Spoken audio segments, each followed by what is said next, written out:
Today என்னோட பார்ட்னருக்கு ஒரு small surprise. என்ன சர்ப்ரைஸ்னால், லாஸ்ட் டைம் நாங்கள் வந்து துணி கடைக்கு போயிருந்தோம்.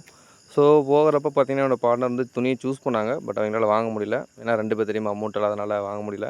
ஸோ அதனால் 2 பேர் பிடிச்ச ட்ரெஸ் மட்டும் பார்த்து செலக்ட் பண்ணிட்டு வந்துட்டோம். பட் இந்த டைம் அவங்களுக்கு தெரியாமல் போயிட்டு அவங்களுக்காக நான் ட்ரெஸ் வாங்கிட்டேன். ஸோ அது கொடுக்கலான்னு சொல்லிட்டு தான் சர்ப்ரைஸ் பண்ணலான்னு சொல்லிட்டு கிளம்பிட்டேன்.